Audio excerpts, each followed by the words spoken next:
Well, Stephanie, that's right. This is just about the worst possible time to have a cooling issue inside a building. But right now, unfortunately, things are heating up here at West Valley High School. Well, Jason Warnock said he never wanted the spotlight, but after this photograph went viral and got national attention, well, he says he couldn't avoid it.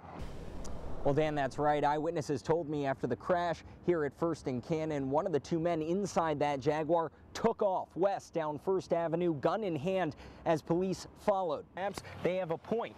It takes just a split second to cause a collision, and I'm just on foot. Imagine a speeding vehicle, or even worse, a child on a bike.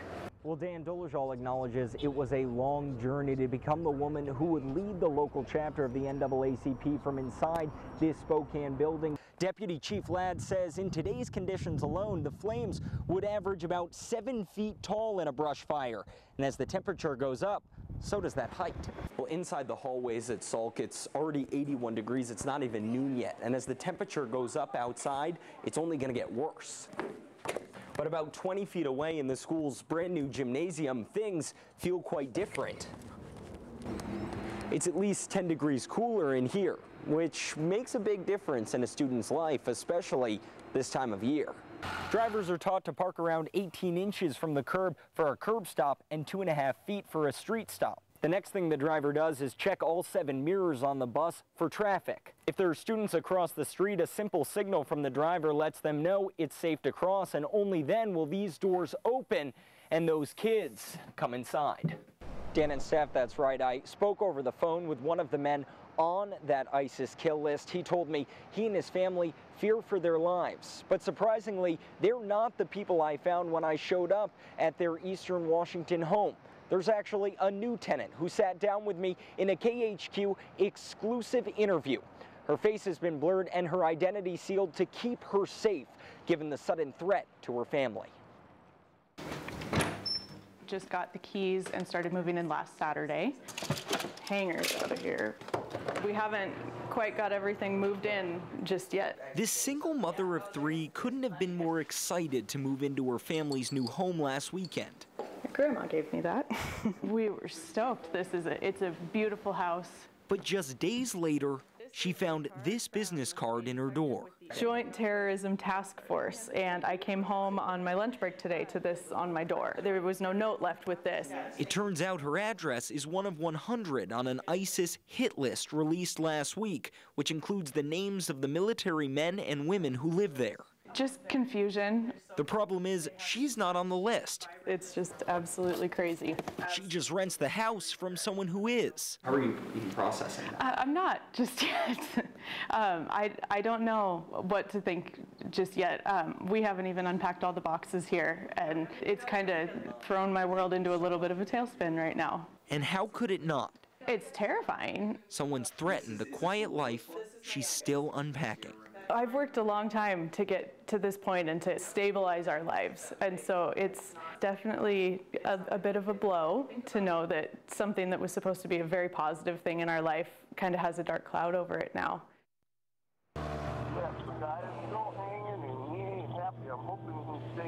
The 911 call didn't matter.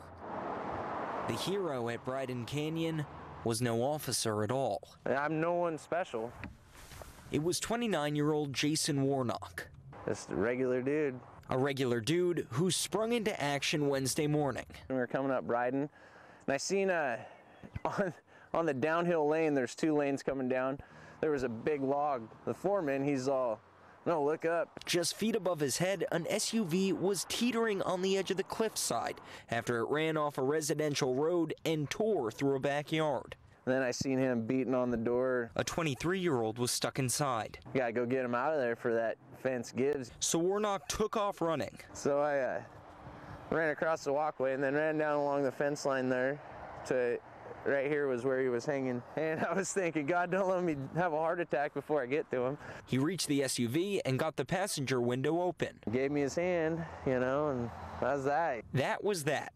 3 words that don't do this story justice. Luckily, this picture is worth a whole lot more. Yeah, it was amazing. That's Warnock pulling Matthew Sitko from his SUV. When police arrived, Sitko was beside the vehicle As for Warnock, He said he had to go to work, and he told the officer he was leaving. Well, the cops are there, you know, so he's in good hands now. Now I gotta go frame some walls. he just wanted to get back to his quiet life. I don't want recognition. I don't feel like a hero at all. I don't want to. Lewiston police would beg to differ. We always tell people to be cautious about what they get involved in, but it's human nature to react and to help, and so we're very thankful in this case that he was helped by a citizen. And how could they not be? After all, you wouldn't expect this from a regular dude. I feel like I just, you know, God put me in the right place at the right time. She smiled, she laughed, she told jokes. Belinda Niebuhr molded Moscow's Arby's into more than a restaurant. Now this is our family and these are our friends. And she made that possible. That was her. A family headed by the woman who climbed the ranks but never looked down on anyone. She was like a mother to us all. In a word, she was amazing. She was herself here and out away from work. This work family barely recognizes the business they called home. Seems like a bad dream. But despite locked doors, they gather She knew each of our stories. to make sure Belinda's story is never forgotten. We're all standing around the edge of a giant hole, and she was definitely in the center, and we were around her. We've come together in so many ways. We haven't left each other's sides. Belinda's love lives on in each smile and hug. She would tell us to be happy. Not be bitter. She would want us to celebrate the life she led, not focus on what happened to her. But they can't shake the emotion so many in Moscow feel. I am still so angry, and I don't know how to get past that. Anger and confusion. I do want to know why. Why the center of this family is gone. Why did he come into Arby's, of all places, and take a woman who had so much impact on so many people? It's yummy. It's a word synonymous with summer. Lemonade! Get your lemonade! 75 cents! But not all lemonade stands are the same. For example, this one can barely stand. Luckily, it's got 4 boys to do the legwork. The Multifet brothers have been out here every day this summer selling lemonade. Just have to wait for it and wait for it. Their sales strategy is familiar, Just scream, lemonade for 75 cents! but their end goal may surprise you. I'm doing lemonade for school supplies, backpacks for ourselves. If you don't have supplies, you don't get stuff. It's like you're poor. Everyone will think at your school you're poor. And these 4 know the importance of school. This Afghani family immigrated here 2 years ago with next to nothing. Their English at that point? 0. Yet they learned quickly and proudly earned these accolades here in Spokane. School is important because we want to get a good job for future. But these 4 have been putting in the hard work outside of the classroom too, under the hot summer sun. Lemonade! If you're not going to work hard, you're not going to get anything. And they've saved every last penny We don't count it. to make sure their bags are packed on the first day of school. Luckily, they'll get to save some of that cash because someone's packing those bags for them. We're very excited about this opportunity to serve the community.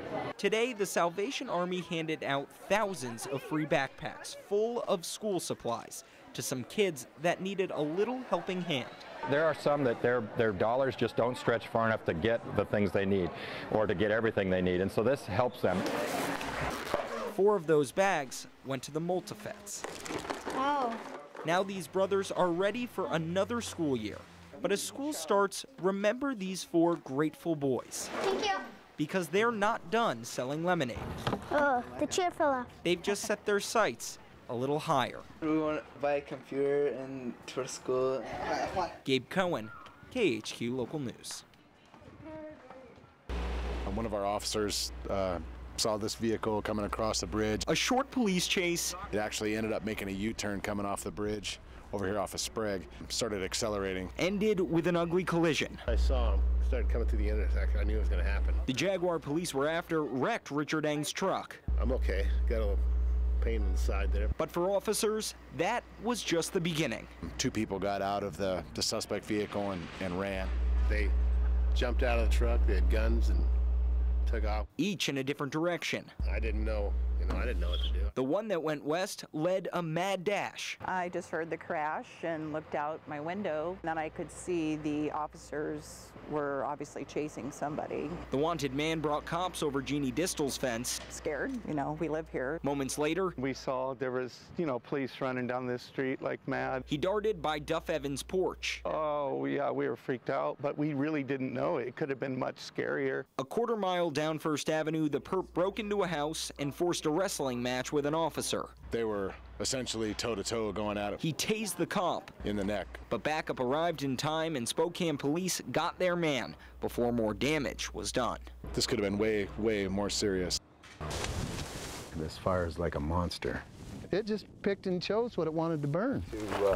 John Neunecker built almost everything on his property with his own two hands, including the home in which he and his wife Lori raised their 4 children. Well, it was a family thing. I mean, you know, not just my wife, my kids, all of us. We chipped in and we built the whole darn thing ourselves. It was a beautiful house. 6 weeks ago, the Carlton Complex fire destroyed that home. You couldn't build on it now if you wanted to.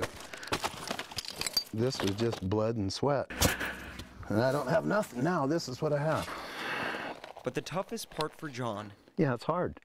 It's hard. It's real hard. Is that this isn't the first loss he's experienced. A year and 3 months ago, I lost my wife to cancer. She lived right here until she was too sick. The night their property burned, John saw Lori. I looked up. I know it was my imagination, but my wife was standing there. I said, "Oh, Lori." And then I go, no, she's gone. I looked back up and she was. It was happy and then it was sad, you know. It was happy and then it was sad. Now he's stuck in a harsh reality. If you think about all the people through the mountains for 50 miles that way and 50 miles that way and 50 miles that way, they're all burnt out. Everybody's gone. Everybody's house is gone. All the timber's gone. The Met House gone. John says he's one of the lucky ones. And this is where I'm trying to live. He still has a shed that somehow survived. I don't know, an act of God. It's the only thing I can see. And he's got his old Chevy he rebuilt by hand. If I'd have lost that truck, I'd have died. And he's still building, because right now he needs an outhouse. The process has been emotional. I'm so stressed and depressed, though, I don't know where to start or what to do. You know, I mean, I can build anything or do anything, but you got to have incentive. Yet this builder and former firefighter knows what must be done. I'm going to cut these trees and I'm going to build another house. I'm not going to move away from here. This is home. A home that was so much more than a house. She'd do it. She'd bow her neck. A home John will rebuild for Lori. I'd like to build it right here. That's how special this is to me. Gabe Cohen, KHQ Local News. Inside Pateros High School, a changed gratitude echoes through the halls. In awe and wonder, we stood together. Weeks ago, that's all it was, just weeks. We were all strangers. A Thanksgiving to be thankful for. Now we sit as friends. As this community overcomes. A rebuilding process has to happen at some point. As Mark Miller clears the ice from his driveway, feet below, a crew lays the foundation for his daughter's new house. And that house is going to become, you know, a home. The Carlton Complex fire destroyed 2 homes on the Miller family compound. Everybody's loss is a little individual. It's not all the same. The relatives packed into Mark's house when the fire reached the meadow. Alongside his brothers, he used a shovel to beat back the flames and save his home. And, you know, you can easily say, well, no home's worth it. When your life and family is part of that home, it's pretty hard to just let one go. As work to rebuild what they lost continues, tonight the Millers celebrate what they somehow saved. It's going to be truly a Thanksgiving for things. In Alta Lake, construction continues in the elements. Okay. Yeah, it's not desirable conditions to be roofing in. Working in the wet weather hasn't been easy for Gary Mitchell, yet here he is. Usually if we have 3 or 4 days of snow and rain, we'd stop, but yeah, we just got to keep pushing forward. And why's that? People need to get back in their homes. These are the plans for the house. That's where Sue Gessel finds herself today. I really did experience a lot of blessings through all this. In a few weeks, she'll move into her new house after months living in a temporary trailer. A time when, perhaps surprisingly, she discovered the fire brought down more than the walls of her home. The walls burned down between people too, and we got to know each other in a different way, a more real way, a deeper way. There's not beauty in the ashes, but there has been beauty coming from the ashes. Those ashes are almost invisible beneath the snow that came accompanied by the cold. But for some, this won't be a winter simply defined by new beginnings, but rather one defined by survival. Come on. The snow is not helping. Gail Johnson builds a fire with scrap wood every day. It's trying. So that she and her sons stay warm. I just want to quit, but I can't. Got the kids. Johnson's family lost their Brewster home in the flames. She'd lived there since she was born. Doesn't feel like home anymore. It's just completely different and bleak. It's very, very depressing. That was this side looking from the south. Now she's left with photos. Kind of makes me sad to see him now. And memories. And it makes me angry.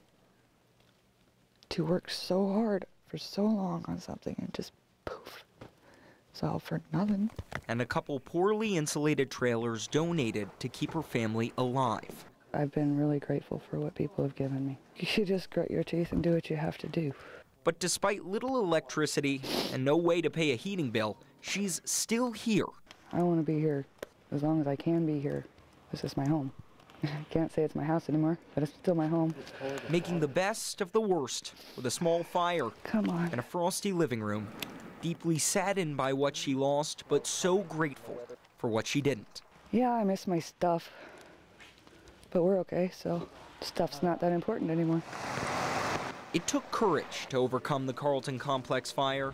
We've been changed for the better. Courage 17-year-old Melissa Gray didn't know she had when she lost her home. So we'll celebrate Thanksgiving because it was bad and because it gets better.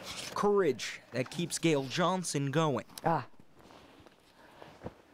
If I build another house, it's going to be a straw bale house, covered with cement. It's not going to burn.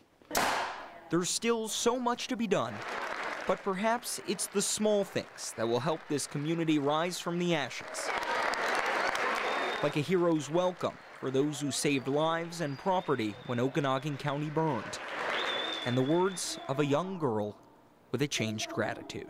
Love the strangers, for they may gather with you as friends one day soon.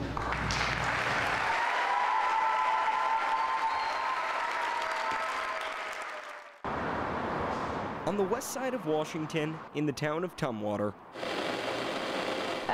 Cheryl Applegate passes her pleasant retirement.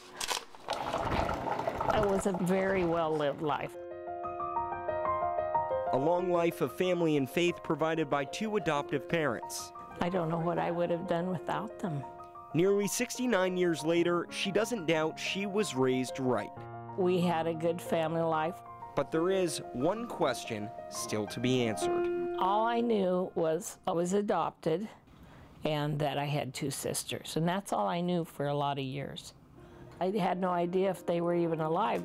And for decades, Cheryl never needed to know. I felt like I was kind of rejected and thrown away, and I just didn't have any desire to find them. But last year, the state of Washington unsealed adoption records, and Cheryl decided to take a chance. I wrote out my check, I filled out that form, and I sent for my birth certificate. I just placed it in the Lord's hands. I told him, I said, God, if it's in your will for this to happen, you have to be the one to make it happen. Here about a week and a half ago, we got a hit. On a quiet Sunday morning in Spokane, Karen Baer received an unexpected call. That's all I could say. Oh my gosh. It was her baby sister, Cheryl. Finally happened. Good. It came to pass. It was awesome. The conversation began how you'd imagine. I said, hi. And she said, hi. I believe I says, hi, sweetie. I said, it's nice to meet you after all this time. Then it took a turn that sank Cheryl's heart. She said, we need you to get over here as soon as possible. Bev's in the VA hospital, and she has lung cancer. In a VA hospice room, Beverly Evans passes the time she still has left on this earth. Terminal lung cancer. Her strength has diminished. All it's going to do is get worse. Her prognosis is dire. Several weeks to maybe several months. Time she'll spend, as always, with her sister Karen by her side. We started out together, and now we're going to end together. The two braved a tough childhood together. That's all we had was each other. We pretty much brought ourselves up. Soon, they'll separate. It's going to be like losing part of me. My sister Karen and Beverly. But perhaps this is more than tragic coincidence. It's amazing. Perhaps it's fate. It's just amazing. That's brought these three together. Is that amazing? God's timing is so perfect. I've lived a full life. With one thing left to do. And that's to meet my sister. It will complete my journey. I told her that I loved her, that she was my sister, and that we were going to make this reunion happen. On this sunny May day, Cheryl Applegate celebrated her 69th birthday by crossing Washington. Oh my goodness. To find her family. I can't wait to wrap my arms around them. And they were waiting. This is going to be awesome. For a reunion. Hi. Goodness. 69 years in the making. Oh, hi. How are you? Oh my goodness.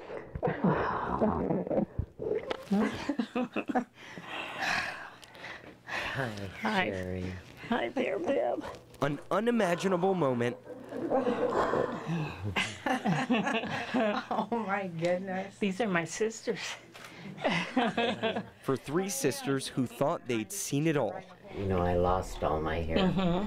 But once it grows out, it's going to look just like yours. Wow. It is overwhelming. I'm just delighted. I'm so delighted that I got to meet you and put my arms around you. This will likely be the only birthday these three celebrate together.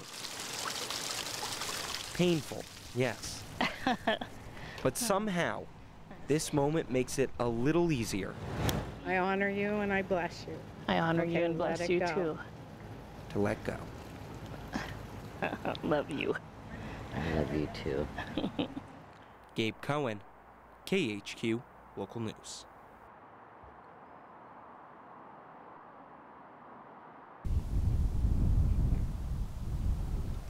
Beneath the golden fields of eastern Washington, and through a 40-ton steel door, a piece of Cold War history hides. In 1959, the United States built 9 missile coffins in eastern Washington. Because of our location, we had the ability to reach out and hit Cuba. 2 years later, they brought in 9 atomic warheads. We had crews in the ground continuously 24 hours a day, 7 days a week, 365 or 366 days a year, ready to go. In 1962, those missiles were pointed directly at Cuba.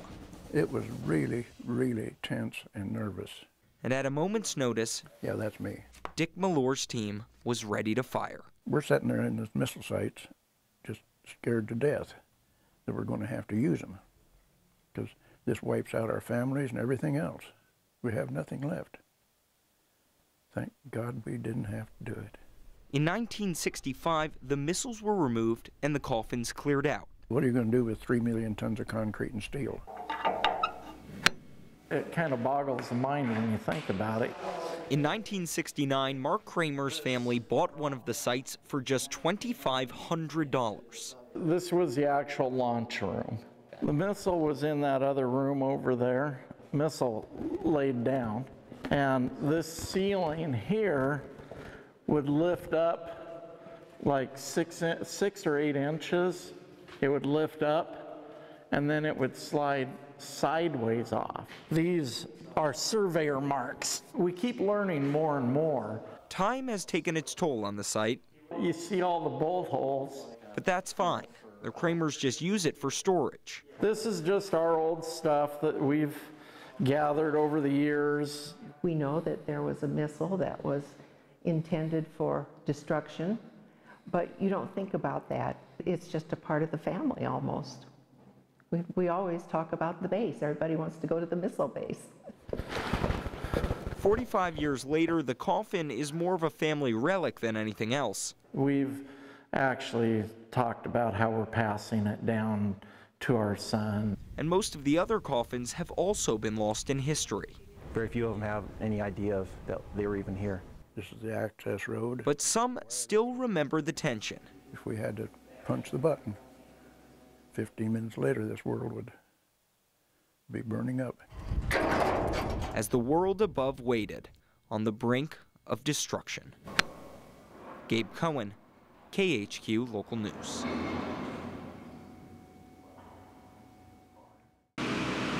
Colors tend to define the sights of the fall season. But along Corbin Park today, it's not just the foliage that flavors the neighborhood. It is extremely different. It just makes you happy. You recognize it and you say, this is Corbin Park. Neighbors here all know this artwork, scattered across a dozen yards, all crafted by the same two hands. When I'm out here working in my studio, I forget all my troubles and so forth, and it makes me very, very happy. Doug Sutherland loves art. There we go. And his home is a museum like none other. It's extremely unusual. I just love color. I was raised during World War II when there were blackouts all the time and we couldn't have hardly any lights on. This is a celebration of being able to have all the lights I want. Doug makes art too. He has for 10 years. I filled the kiln here last night. He spends hours in his studio every day. I guess I'm prolific. But this art, he doesn't stow away or even sell. I give it all away. Here it is. It's all yours forever and ever. Almost all of us around the neighborhood have some piece of it now. He does it with love. Just about anywhere in the vicinity of the park, you'll see it. I always say to him, where does it come from? How do you do it? Where does it come from? It'd be fun to be inside there. But the 75-year-old who loves to color his neighbors' yards won't be here forever. I was diagnosed 3 years ago with leukemia. His prognosis is uncertain. I have no idea, none. But somehow that doesn't bother Doug. There is loss in life and so forth, and we need to live with that and accept it. It just made me appreciate life more, which I always did. And that's why he does this, to live life to the fullest. I feel it's all about the inner child. And perhaps leave a smile on a few faces in the process. You can see the result. Gabe Cohen, KHQ Local News. 2 days after Thanksgiving, on Interstate 90 near Mile 8. This is where his car flipped and hit. 24-year-old Shane Novak suffered a seizure behind the wheel and died after an ugly crash. And I wasn't there for him. I always felt that I should be my son's protector. 2 months later, Mark Novak returns once again to be with his son. I try to talk to him every day. He was my life, and I just miss him so much. But Novak's visits nowadays aren't just to be with Shane. He comes to protect the memorial that remembers him. I have 2 zip ties on there, and now I'm gonna put a chain on here. A chain Novak hopes will deter the person stealing the stuffed animals he leaves for Shane. It just breaks my heart. I don't understand why someone would be so cruel to want to destroy my memories of my son. Still littered below the pole are sliced zip ties and the culprit's calling card, a pack of gum. Last time they put it around the chain, inside the chain, like saying I was here. The first bear was cut down 4 days after Shane died. 2 more were gone a month later. And the most recent someone stole last weekend. I can't keep doing this. I mean, I don't care the cost-wise, but it breaks my heart every time I have to come out here and redo this. So a dozen times a day, Mark Novak comes to check on his son. That just says Pookie on there, which was his nickname. And possibly hang a new bear. hoping this is my last time. A grieving father who isn't asking much. I just wish whoever would do it would stop doing it. He just wants Shane left alone. That's my son up there.